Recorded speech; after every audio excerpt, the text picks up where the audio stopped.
აი ამ აქციების დროს ხელოვანი ადამიანებიც ნახეთ აი ამ საპროტესტო აქციებზე დაკავებული არის ერთ-ერთი მსახიობი. ერთი არა რამდენიმე ხო.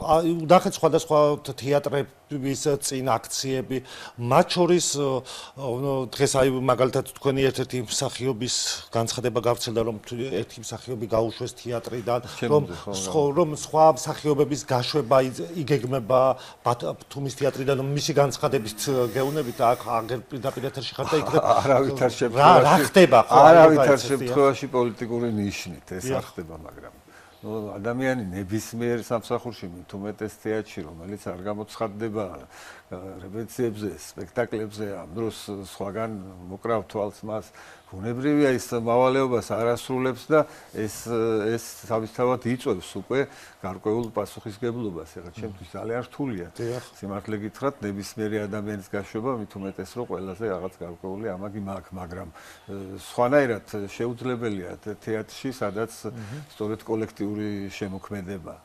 რაც შეეხება იმ ხალხს, რომელიც დაკავებულია, რა თქმა უნდა, ეს ძალიან სამწუხაროა, მაგრამ ამაში არის უდიდესი ბრალი სწორედ ის, რაცაც ეს ეგრეთ წოდებული მავნებლური პარტიები აკეთებენ, მათი გაკეთებით, მათი სწორედ ხელის შეწყობით, მათი დანაშაულია ეს ყველაფერი პირდაპირ ვამბობ და ეს პროცესი რო გაჩერებული ყოფილიყო უკვე და ყველას რო შეიგნო რომ აი სად მივდივართ ახლა ბოლო-ბოლო აი რამდენჯერ უნდა ვერ ხვდებით იმ ღობეზე და რა და მოდი გავჩერდეთ და შევქმნათ ალტერნატივები, წარმოიშვეს ლიდერები წარმოვიდნენ, რაღაცა სხვა საკითხი სხვაგან გადავიტანოთ. მე დარწმუნებული ვარ რომ ეს ხალხიც უკვე გარეთ იქნებოდა, მაგრამ არა ერთი და იგივე ეს ტკეპნა მიდის ფაქტიურად და ეს რა თქმა უნდა აზიანებს სწორედ არავითარი პროცესის სიმართლისა აქ აღარ არის. ჯერ ერთი ტყუილია თვითონ ძირში. პარლამენტი რა თქმა უნდა არჩევნები არ გაყალბებულა. აბა ამდენი ხალხი